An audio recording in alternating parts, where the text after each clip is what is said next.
Good morning. I'm Kelly Bynes, and I'm the owner of Occupational Therapy Consulting. Good morning. I'm Melissa Ward, and I'm the counselor here at Occupational Therapy Consulting. And we're here to talk with you this morning about a communication hack that we think might be helpful, and we call it first then or when then language. So first then and when then language is almost a strategy that's been created somewhere out in the universe. It's designed to limit conflict and also kind of tell your kids exactly what you want and the order of events. So for example, if you have a kid who doesn't like to do homework, you're not negotiating with that kid.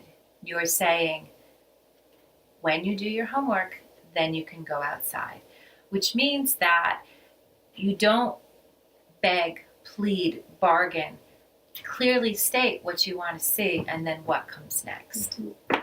We work with a lot of children who have processing difficulties, and just like limiting verbal is helpful, so is simple verbal, like first then or when then.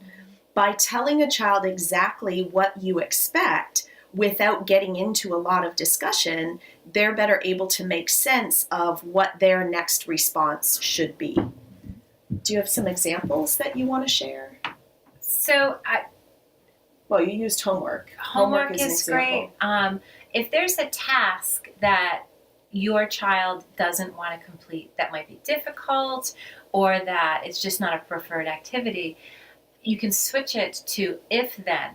If you empty the dishwasher, which we all know no one likes, if you empty the dishwasher, then you can go see a friend. Mm-hmm. So it makes the preferred behavior contingent on what we really need to see happen. Yeah. And I think often in the moment when a child doesn't want to do what we expect, we shift our verbiage and we shift what we're saying.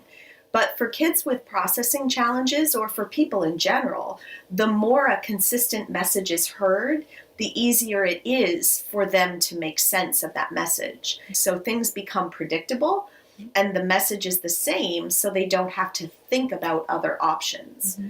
It also then inadvertently takes the emphasis off of maybe the refusal or the negative behavior that's happening. Mm-hmm. I know in our sessions, some of the time, we're trying to shift a child from a preferred activity, something that they like to do, maybe the swings or the ball pit.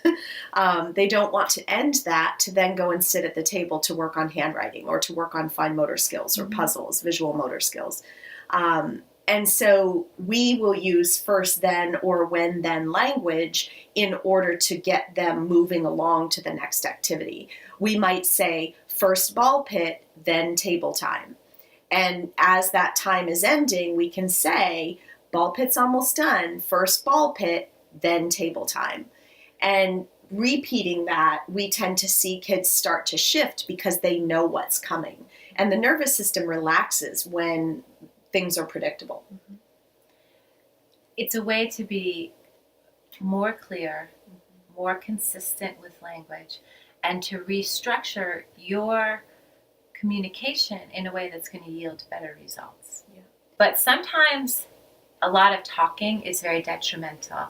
I think that OT staff should have been a part of my life when I had small children because they're really expert about getting kids to do things in a way that is much more efficient than I certainly did. For example, my kids all love sweets. I mean, who doesn't love sweets? So the candy counter at the supermarket always proved problematic.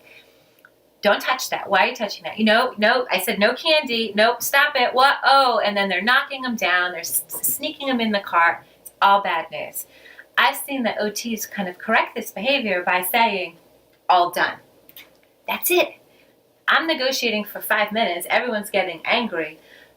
Using your body, using less verbal, and saying, all done, taking the child by the hand, seems to yield better results. Yeah. But even the school-aged kids we work with, and even adolescents, we can take them by the hand figuratively by using first this, then language.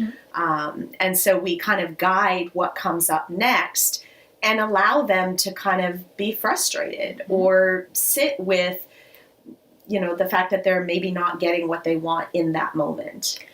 And we know that when children are activated, or we're all activated, we know that fight or flight response is so strong that they're not really hearing. Mm-hmm. They're not processing.